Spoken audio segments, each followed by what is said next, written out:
Prabhupada ki Jai. BBC founder Srila Prabhupada ki Jai. Ramacharya Haridas Thakur ki Jai. The whole Shri Krishna Chaitanya Prabhu Nityananda, Shri Advaita Gadadhar Srivasi Gaura Bhakta ki Jai. Shri Shri Radha Krishna Gokula Shama Prabhu Radha Kali Nana ki Jai. Shri Vrindavan Dham ki Jai. Mayapur Navadvip Dham ki Jai. Ganga Mai ki Jai. Yamuna Mai ki Jai. Tulsi Devi ki Jai. Bhakti Devi ki Jai. Shri Shri Radha Govinda ki Jai. Harinam Sankirtan ki Jai. Sankirtan Yogi ki Jai. Abhyapranam Transcendental Book Distribution ki Jai. Jai-nitai. Gaura Premanandi. All glories to the assembled devotees. All glories to the assembled devotees. All glories to the assembled devotees. All glories to the lotus feet of Shri Guru and Shri Gauranga. All glories to Srila Prabhupada.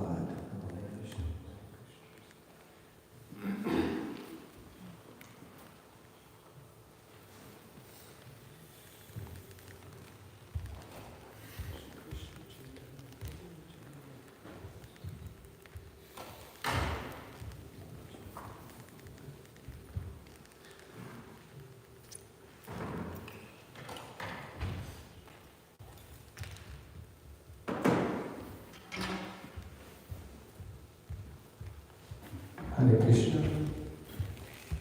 Hare Krishna. Hare Krishna.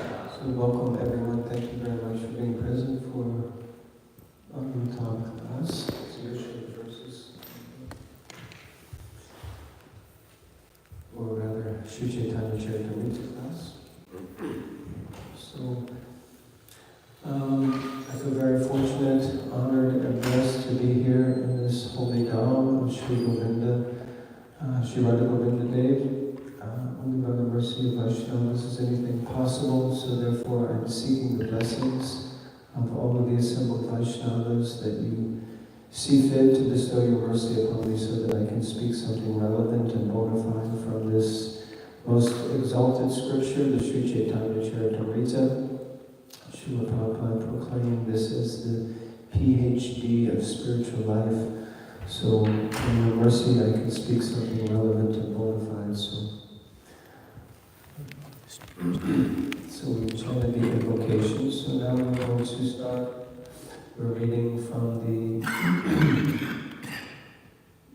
second chapter of the Ādi-līlā, and starting with text 31. So we will repeat responsively text 36. Otherwise, I'll read the verses up to there. Shishuvatsa Hari Rama Kari Aparad Aparada Shamaite Magena Prasad. After Brahma had offended Krishna by stealing his playmates and calves, he begged the Lord's pardon for his offensive act and prayed for the Lord's mercy. Tomara navi padma hoite amara janmodai tumi pita mata ami tomara tanai. I took birth from the lotus that grew from your navel. Thus you are both my father and my mother, and I am your son.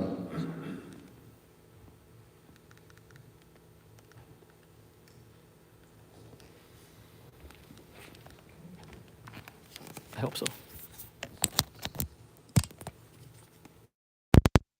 Okay. Text 33. Pita mata balakera nalaya aparad shamamora kahara prasad. Parents never take seriously the offenses of their children.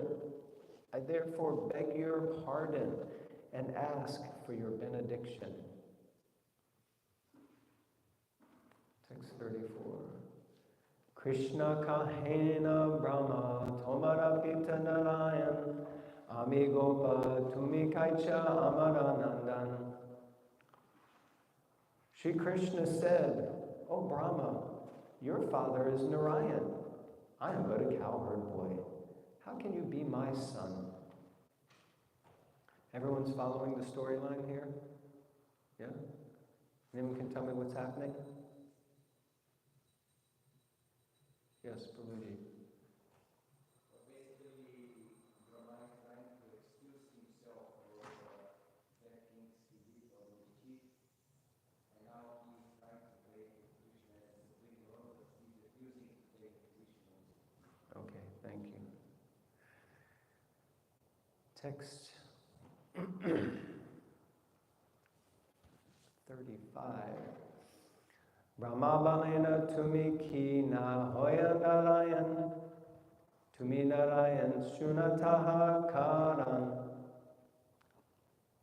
Brahma replied, "Are you not Narayan? You are certainly Narayan. Please listen as I state the proofs."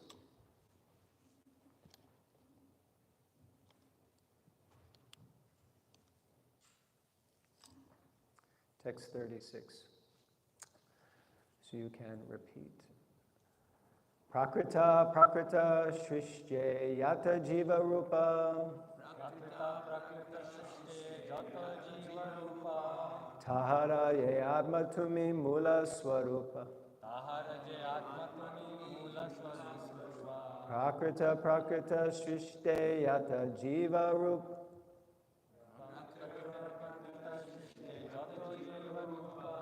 Tahara ye atma tumi mula sarup. Tahara je atma tumi mula swarupa. Prakrita prakrita shrishye yata jiva rup. Tahara ye atma tumi mula swarup. Someone would like to repeat?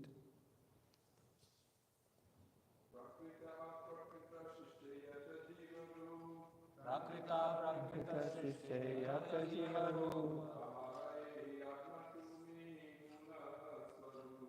Tahara je atma tumi mula swarupa. Prakrita prakrita srishti jata jiva rupa. Prakrita shrishte yata jiva rup.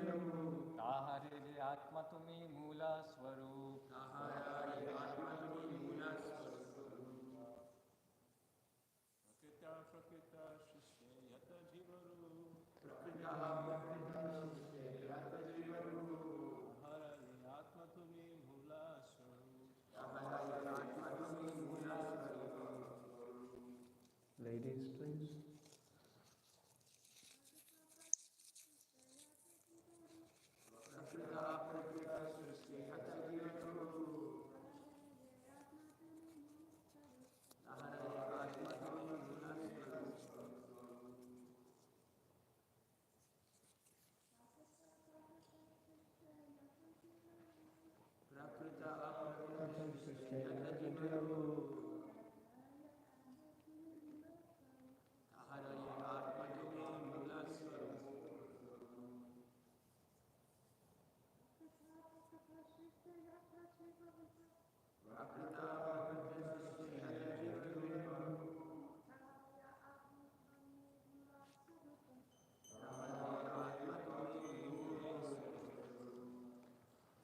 So just to clarify, many years ago I was told that when chanting Bengali, if the last A is not long, then you don't chant it. But different people do different things in different places. So like that was the way that I was told, that when chanting Bengali, if the last A of the line is not a long A, then you don't chant it. Hare Krishna. You're Bengali? Is that correct? Wow, I got it right. Finally, I did something right in my life. Okay, synonyms. Prakrita, material. Aprakrita, and spiritual. Jai Shri Radha Govinda ki, Jai Shri Jai-nitai ki. Srishtye, in the creations. Yata, as many as there are. Jiva Rupa, the living beings. Tahara, of them. Jai, who? Atma, the super soul. Tumi, you. Mula Swarup, ultimate source. Translation and purport by His Divine Grace, A.C. Bhaktivedanta Swami Prabhupada. Srila Prabhupada Ki Jai. So I know it's very difficult, and especially by the time it gets to class, I was thinking about this the other day, especially as a young brahmachari. For me, class was like an ecstatic moment in the morning program because I knew breakfast prasad was just around the corner. And I just had to get through a little bit more, and I would be at breakfast. So usually I would sneak upstairs and steal at least 1 or 2 rasgulas right before Maha sweets. They were offered, by the way. And we would have a few Mangalarti sweets just before class started, so we were like fully fired up. Unfortunately, the sugar rush from the rasgulas meant that halfway through it was like fighting to stay awake. So just want to encourage to try to like tune in and really be present as we're reading this, all of it so far, but really tune in because it's quite deep subject matter, and it's easy if you don't grasp something for the mind to go, and then it's like, yeah, prasadam ki jai, and then that's it. So if we can try to stay tuned in and focused. So translation by Srila Prabhupada. All the living beings within the material and spiritual worlds are ultimately born of you. For you are the supersoul of them all. Purport. The cosmic manifestation is generated by the interaction of the 3 modes of material nature. The transcendental world has no such material modes, although it is nevertheless full of spiritual variegatedness. In that spiritual world, there are also innumerable living entities who are eternally liberated souls, engaged in the transcendental loving service to Lord Krishna. The conditioned souls who remain within the material cosmic creation are subjected to the 3-fold miseries and pangs of material nature. They exist in different species of life because they are eternally averse to transcendental loving devotion to the Supreme Lord. So Srila Prabhupada in this first purport is really setting up the distinction between the material and the spiritual world and the living entities there.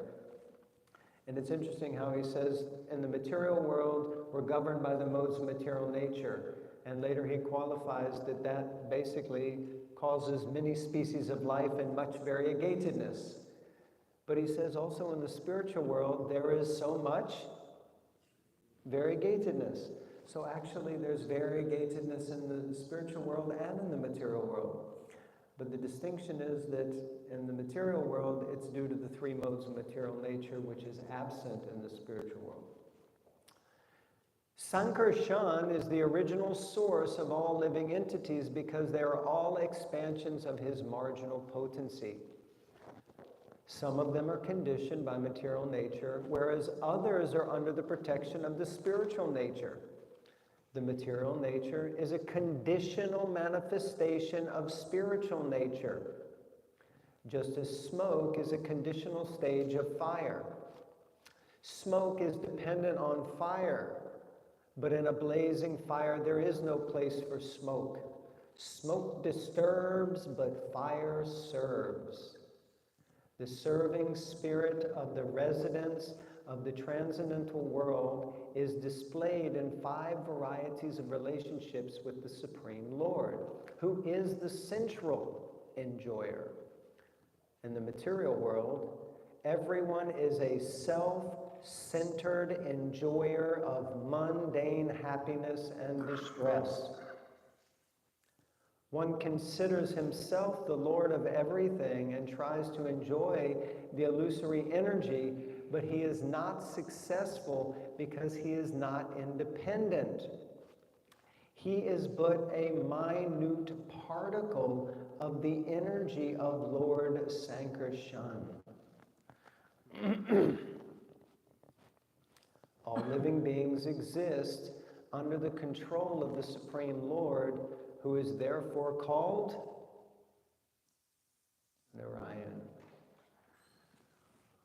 Om Ganatimirandasya Gyananjana Shalakaya Chakshurum Militangena Tasmai Shri Guruve Namaha Shri Chaitanya Manobishtam Stapitam Gena Bhutale Swayam Rupa Kadamayam Vidati Swapadantikam Vandeham Shri Gurun Shri Uda Parakamalam Shri Gurun Vaishnavamscha Shri Rupam Sagrajatam Sahagana Raghunatham Vitam Tam Sajivam Sarvetam Savadutam Parijana Sahitam Krishna Chaitanya Devam Shri Radha Krishna Padan Sahagana Lalita Shri Vishakan Vitamscha He Krishna Karuna Sindhu Dinabandhu Jagatpate Gopesha Gopika Kanta Radha Kanta Namostute Tapta Kanchana Gaurangi Radhe Vrindavaneshwari Vrishabhanu Sute Devi Pranamami Hari Priye Vancha Kalpatarubhyascha Kripa Sindhubhyevacha Patitanam Pavanebhyo Vaishnavebhyo Namo Namaha Shri Krishna Chaitanya Prabhu Nityananda Shri Advaita Gadadhara Shivasadi Gaura Bhakta Vrinda Hare Krishna Krishna Krishna Hare Hare Hare Rama Hare Rama Rama Rama Hare Hare. Srila Prabhupada ki jai.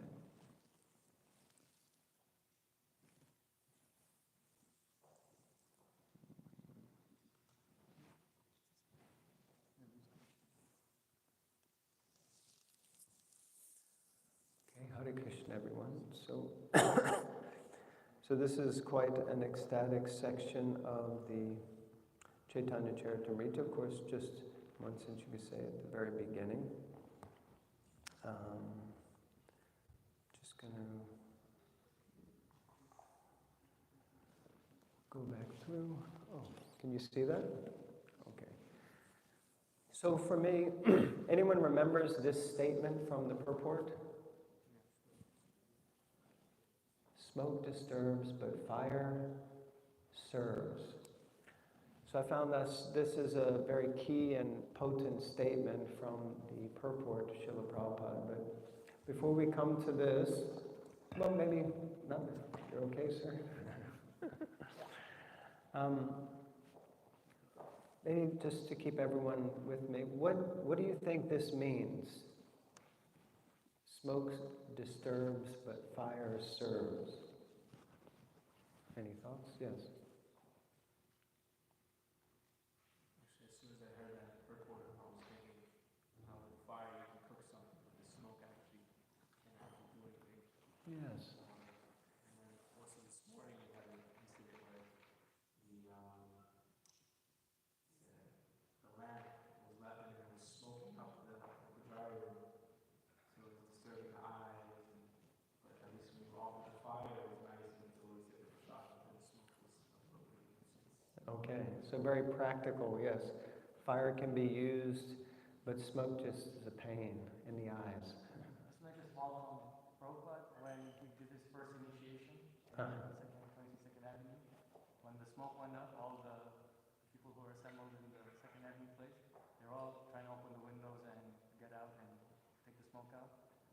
Prabhupada said, no, let the windows be closed. This kind of smoke doesn't disturb. Very nice, yes. Good. Yes, Prabhu. I'm not sure who was first.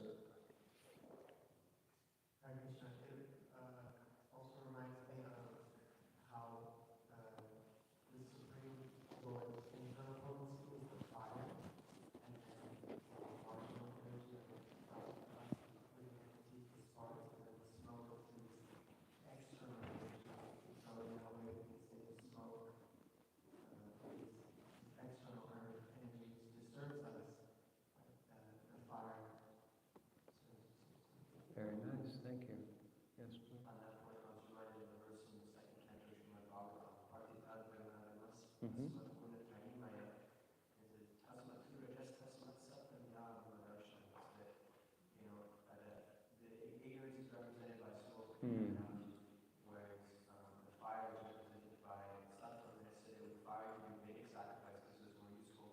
And from the platform of sattva, what you come to, Shri Sattva, Wonderful. Thank you. Yes, in the Bhagavad Gita, I think it's also described how the living entity is covered by different levels of ignorance, and just as a smoke is covered by fire, like that. Anyway, all these are good. We'll come to this in a moment. So first, just in context, and I'm sure all of you are already caught up and you know what's happening. In Bhagavatam, it can get very difficult to follow what the storyline is, especially when you just have a short section or one verse. You're like, where is this happening? What is the context?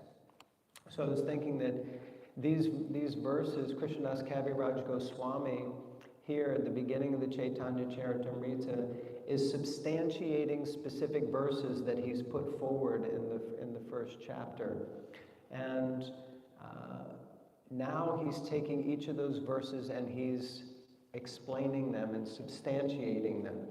So specifically, this section is in context to this verse which is on the board now, which is the third verse of the first chapter, which says, what the Upanishads describe as the impersonal Brahman is but the effulgence of his body, and the Lord, known as the Supersoul, is but his localized plenary portion.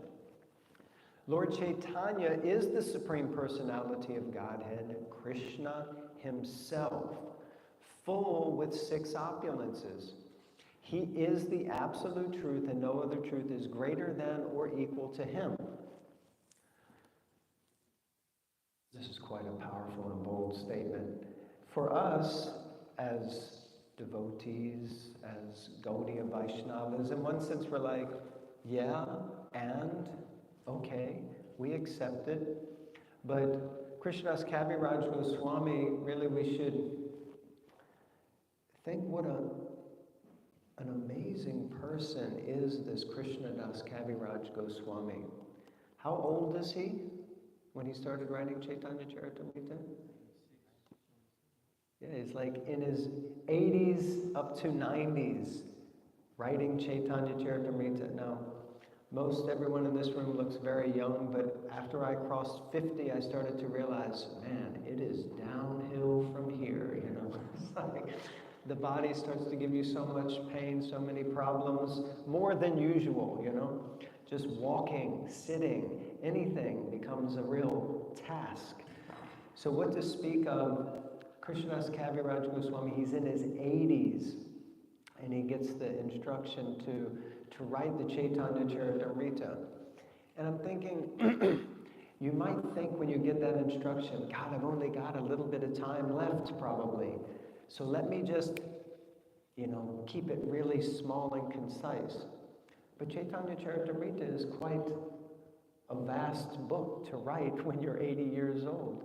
What to speak of Srila Prabhupada starting the Bhagavatam, you know, at the ripe age? Well, he started before he was 70, but continuing it in depth, you know, post being 70 years old. So I was thinking how magnificent it is, these persons taking on the order of their spiritual master. And Krishnadas Kaviraj Goswami isn't just giving his opinion. He's giving powerful quotes from the Shastra and giving examples, perfect examples to prove his point. He doesn't just make a statement like this and then leave it. He's going to spend, a large proportion of this chapter just explaining and backing up, substantiating his statement with scripture and with Shastra. So I was just thinking how powerful it is and how much appreciation we should have for the author of Caitanya-caritāmṛta, for the fact that he took the time to give that, and that Srila Prabhupada took the time to magnificently, in 3 months or something, reproduce the Caitanya-caritāmṛta in English. They didn't have to do it. They just didn't have to do it. But they did. They took up the monumental task and they gave this. So that, do you think Krishnadas Kaviraj Goswami was thinking in New York, in front of Radha Govinda, one day the devotees will discuss Caitanya-caritāmṛta? Of course, Srila Prabhupada said in the future Caitanya-caritāmṛta will be so attractive and so popular that people will learn Bengali just to read it, which is already happening. So it's just amazing. So I just wanted to really encourage us to appreciate Krishnadas Kaviraj Goswami. When we pick up these books, don't just take them for granted, like they just fell out of the sky. This is centuries of hard work and endeavor, even millenniums of hard work and endeavor when you think of the Shastric quotes to be put together. So, text 231. After Brahma had offended Krishna by stealing his playmates and calves, he begged the Lord's pardon for his offensive act and prayed for the Lord's mercy.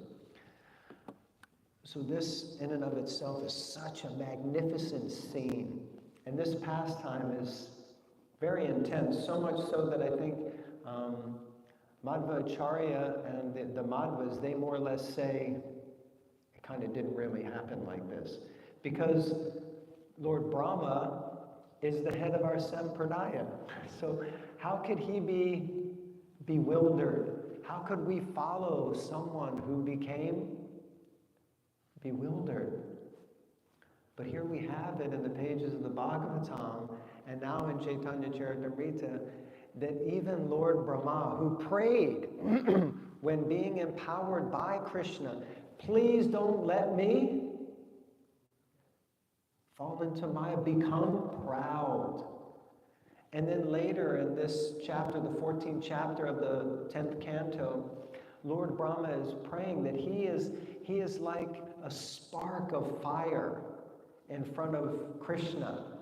Now if you look at this picture, Lord Brahma has 4 heads with big crowns, and he's probably not a small person. He's actually quite a huge person. If you think who he is now, he may have manifested his form slightly differently when he came to earth in order to interact with Krishna. But even if we don't look at his stature and size, if we just think about who he is the engineer of the entire universe. If we can cook an offering for the Lord, we become proud. If we can tie our shoes or put our dhoti on correctly or our sari on correctly, if we put on nice tilak, we think, oh, that is very nice. Just think about Brahma. He created the entire universe. And he tried to, play a trick or mess with this little boy who he thought was getting a little too proud. And then in the end, Lord Brahma has to come before, he doesn't have to, but he comes before Krishna and he starts to beg for forgiveness. And this is the scene that Krishnadas Kaviraj Goswami is presenting. And we might ask, why is he doing this in order to explain? Because he's trying to tell us that even Lord Brahma himself bowed down before Krishna. Now, if you say this to someone in the street, they're going to be like, who the heck is Lord Brahma and who cares? But if you say this in India, in Vedic culture, people know who Brahma is, and then they're like, oh, that makes sense. That is interesting. Even Lord Brahma bowed down to Krishna and offered these prayers. So this is the bewilderment of Brahma. This pastime, the Brahma Vimoha Lila, is very ecstatic. We could go into this, but I'm going to not do that. So text 232, Lord Brahma is stating to Krishna, "You're my mother. You're my father. I was born from your navel." And he's begging him, because you're my mother and my father, parents are so kind. They don't take offense to something that their children does. If a child makes a mistake, they may chastise it, but they don't kick the child out. Of course, these days they probably do. But in general, the idea is that parents are so merciful that they don't. So Lord Brahma is praying like this, that you're my mother, you're my father. But what happens? Krishna says, I don't know what you're talking about, man. I'm just a cowherd boy. You're tripping. Hey, Brahma, you're tripping out, man. Your father is Lord Narayan. I'm simply a cowherd boy. You know, I play a flute. I hang out with my cowherd boyfriends. You know, Mother Yashoda's making me lunch. I'm not your mother. I'm not your father. Right? He's testing Lord Brahma's resolve. Because Lord Brahma, you can imagine, he's standing before Krishna, who's just this little boy. And he's begging for forgiveness from this little boy. And then the little boy says, I don't know what you're talking about. You know, you're like my great-great-great-great-great-grandfather. You're the creator of the universe. So Lord Brahma is like in this state in 234. Yeah, it's like Krishna's playing with him, stating that I'm just a cowherd boy. And then Brahma seems a little bit bewildered because he replies, oh, aren't you Narayan? And then he says, no, you are Narayan, and I'll prove it. Now, who does he have to prove it to? Does he have to prove it to Krishna? I don't think so, because Krishna already knows he's Narayan. Maybe he has to prove it to himself.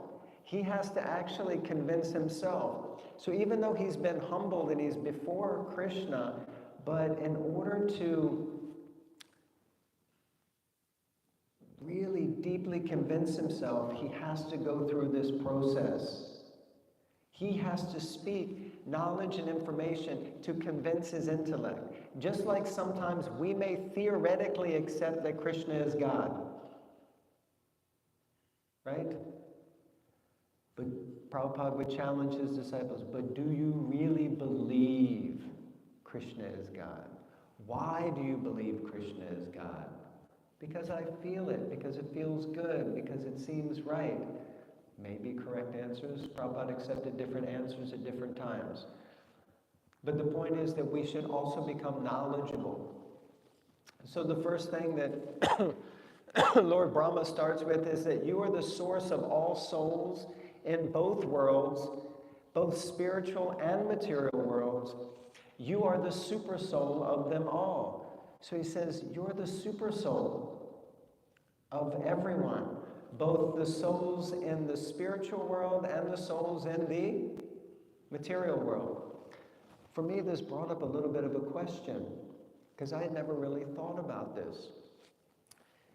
Everyone we know, and last time I was here, I was speaking about the Paramatma and Super Soul. So we know that in the material world, the Super Soul is present with all of us, correct? In fact, the Super Soul is there present in the heart of every living entity. And like two birds in a tree, the tree is what is the tree? The body, the material body. And then there are two birds, the Atma and the Paramatma. But then I was thinking, but he says you are the soul, you are the super soul of both. Those in the spiritual world and those in the material world. And I was thinking, how is Krishna the super soul in the heart in the spiritual world? Does that make sense? Does that seem like a logical question? Like, wait a minute. Does Krishna need to be the super soul in the heart? And if he is, what heart?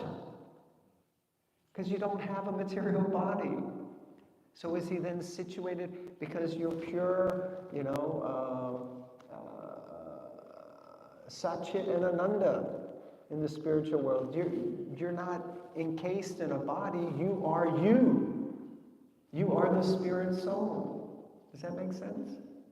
So where is the super soul? Anyone would like to venture to answer?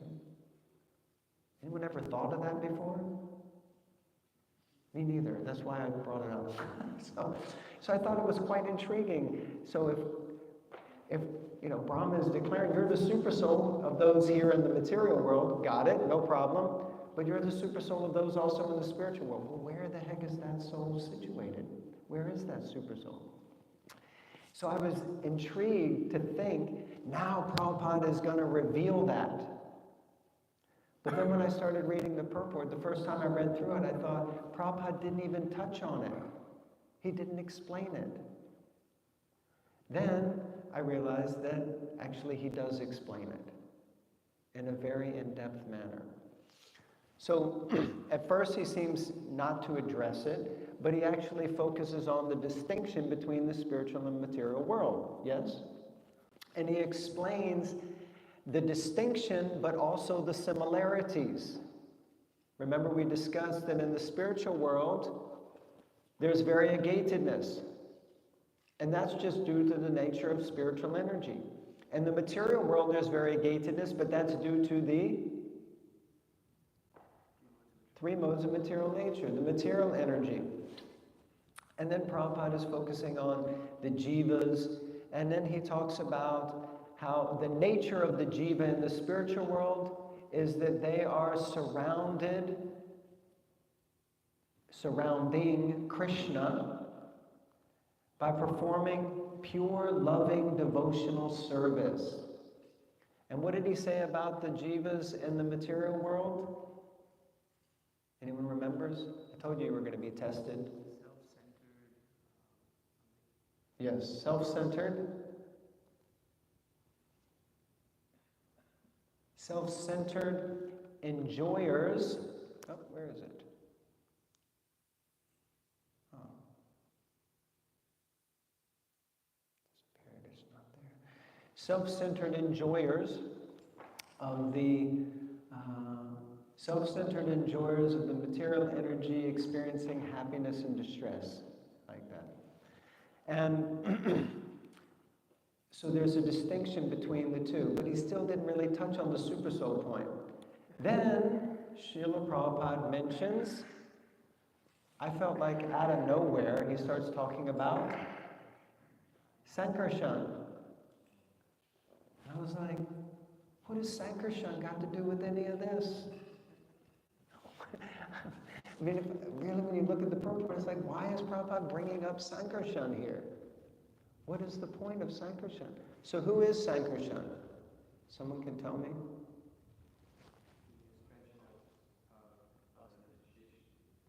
He's an expansion of? Some places it's described Sankarshan is Anantashesh. Or Anantashesh is an expansion of Sankarshan. He's the second expansion of the Chatur, he's the second expansion of the first Chaturvyuha. He's also compared to being Balaram.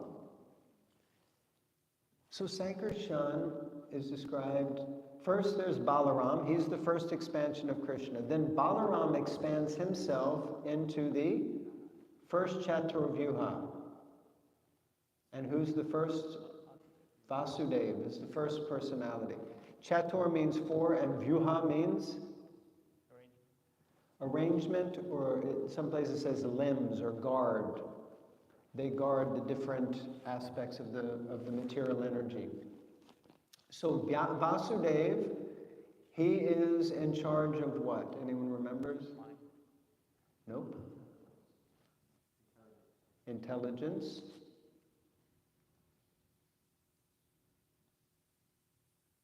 Nope. Consciousness in general. He oversees consciousness. In different places it's explained differently also. Then the expansion from Vasudeva is Sankarshan. And Sankarshan is in charge of false ego. Yes, Sankarshan is in charge of false ego. And he's also described, in some places he's described as Karnadakshay Vishnu. He expands as Karnadakshay Vishnu. Some places it says Garbhadakshay Vishnu. But either way, he also expands as, and some places it's described that he expands as all the different forms, because after him, Vasudeva, Sankarshan, Pradyumna is the third, and Pradyumna is in charge of the intelligence, yes. So Pradyumna is in charge of the intelligence, and then some places says he's Garbhadakshay Vishnu. Then after Pradyumna is Aniruddha, and he's in charge of the mind. So Aniruddha is in charge of the mind, and some say he is Shirdakshay Vishnu. So Prabhupada went to Sankarshan, and he spoke about Sankarshan, and he explains that Sankarshan is the origin of these worlds, of the jivas. He says he's the origin of the jivas. So he is non-different from Karnadakshay Vishnu, as explained in my understanding here. And so therefore Sankarshan is actually the ultimate supersoul. He's also compared to Narayan. In some places he's compared to Narayan because he is Karnadakshay Vishnu. Does that make sense? So then he's compared to Narayan, although there are different Narayan forms. Another thing Srila Prabhupada says is that material nature is a conditional manifestation of spiritual nature. And I thought this is such a powerful statement. Material nature is conditional manifestation of spiritual nature. What does that mean? Okay.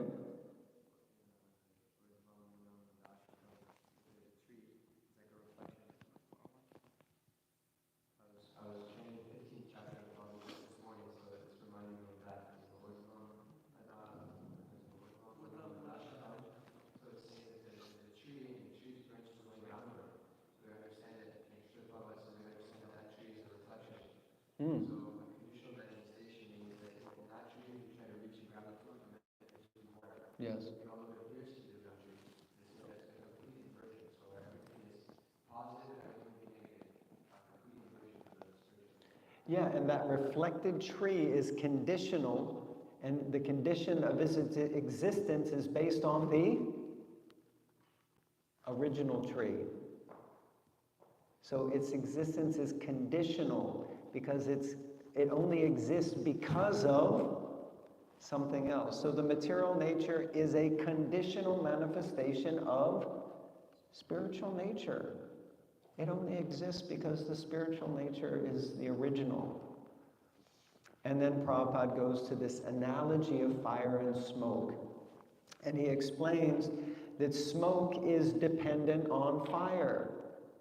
So smoke is a conditional manifestation of fire. Just like the material world is a conditional manifestation of the spiritual world. So in a blazing fire, Prabhupada says, there is no place for smoke. Now, I was thinking, what is that? Prabhupada saying, so in a blazing fire, there's no place for smoke. In a blazing fire, there's plenty of smoke. So Prabhupada can't be saying that if the fire is blazing, there isn't any smoke. Of course, if you've ever been to a yajna or do a yajna, you know the more ghee you put on, the less smoke is created. Like you were saying, you were mentioning the ghee lamp. There's some smoke, but as soon as the fire is gone, you get maximum smoke. So in one sense, you could say that's true. If the fire is more blazing, the less smoke. So in the same way, if it's compared to the spiritual and material, the more blazing the spiritual, the less Maya, the less material. So it's a very powerful analogy Prabhupada is using. So, smoke disturbs, but fire serves. So the essence for me was this principle that smoke can be a disturbance. The Maya is a disturbance. The material is a disturbance. But if we take shelter of the spiritual, as you were saying earlier, then the smoke is minimized and the blazing fire of spiritual life ignites. Prabhupada goes on to explain how Krishna is in the center in the spiritual world with 5 relationships, and he's the supreme enjoyer, and here's the thing I was looking for. But in material nature, I'm in the center, and Prabhupada says that you're a self-centered enjoyer of mundane happiness and distress. We should get t-shirts for like that and hand them out to people, you know. Welcome to the material world. You're just a self-centered enjoyer of material, mundane happiness and distress. And we pretend to be the Lord and try to enjoy everything, but Prabhupada explains that we can't enjoy everything because we're simply a spark of the splendor of Sankarshan. We're just a spark of Sankarshan. And Prabhupada uses that terminology because that's the exact terminology that Lord Brahma uses in the 14th chapter of the 10th canto when he compares himself to Krishna. He says, I think I'm just this big fire, but I'm simply a little spark of your splendor. So, all living beings exist under the control of the Supreme Lord, who is therefore called Narayan. So thus, the Lord is the supersoul of all living entities. He's the origin. He's the permitter. He's there whether we're in the material world or whether we're in the spiritual world. He may exist in the spiritual world in a different way, but like that. Then this word Narayan, which will be discussed maybe not tomorrow, but the day after.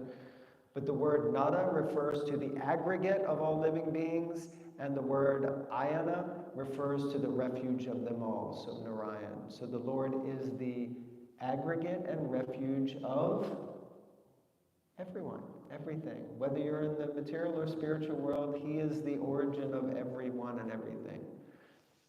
So we have to decide, will we be the self-centered enjoyer, or will we try to go to the spiritual world and serve Krishna? Hare Krishna. That's it, and I think I finished even on time. Hare Krishna. And I tried. I even put pictures up, but it's hard when you give class so early in the morning. Devotees like, fighting against the material energy. But so Hare Krishna, thank you very much. I don't know if anyone has a reflection or any question. Yes. Hare Pran Prabhu. Amazing class, and when you were reading the front word, you read it quite nice and slow, so you picked up a lot. One thing is, I was just curious about the answer to your initial question. In the middle of the class, you were saying, where does the super soul lie in the spiritual world? Was there a definitive answer to that? Well, that's what I was trying, actually the whole class was trying to explain that a little bit, but the Sankarshan element means that Sankarshan is the origin of all living entities. So in the material world, then we're followed by Sankarshan in one of his expansions as the Paramatma, as the Supersoul. But in the spiritual world, it doesn't seem that that is the case, but Sankarshan is still the origin, and he's still present as the origin and controller. And I think it was the last thing that I read there. Prabhupada says, the statement about Narayan. He says, all living beings exist under the control of the Supreme Lord, who is therefore called Narayan. And the word Nara refers to the aggregate of all living beings, and the word Ayana refers to the refuge of them all. Does that make sense? So Sankarshan is Narayan, and therefore all living entities are of him, and he is the shelter for all of them. Just like the super soul that Paramatma that travels comes with us, he is our refuge, and he's also the origin of all of us. So in that way, that's how I understood that Prabhupada actually answered the question. But it's probably still much deeper than whatever I touched on. Hare Krishna. I just had one question also. Yeah. You were saying about, so Prabhupada is speaking about, Brahma is speaking to about Krishna, and Krishna's like, no, I'm not God. I was just, somehow I get in my YouTube recommended these debates between Muslim people and Christian people, and like, no, Jesus is the Father, he is God, and Muslims like, no, he's just a messenger. And then so with our philosophy, it's so complex, because Krishna says, no, I'm not God to Brahma, but then Krishna is saying, no, yeah, I am God, and it's like, so complex. So I was just thinking that our philosophy is so deep and so cool. Yeah, that's a very nice point. Actually, you just reminded me that another reason why Krishnadas Goswami is going through all of this, and why Brahma is trying to convince, because he says, now I will convince you that you're Narayan with these statements. But who is he really convincing? Just like the conversation between Krishna and Arjuna. It's not necessarily for either of them. It's actually for us. So he's going through and giving. Just like, I don't know if you've ever seen it. If you haven't, there's a wonderful Tamal Krishna Maharaj lecture called Gods and Demigods, I think. Which I think he's either in Fiji. I think it's Fiji. And yeah, it's just brilliant, you know, the way that he defeats all these different ideas and explains that Krishna is God, you know. Yeah, it's so powerful. Okay, thank you very much. Srila Prabhupada ki jai, Ananta Koti Vaishnava Vrinda ki jai. Hare Krishna. Jai-nitai Prabhu ki jai. Gaura Bhakta Vrinda ki.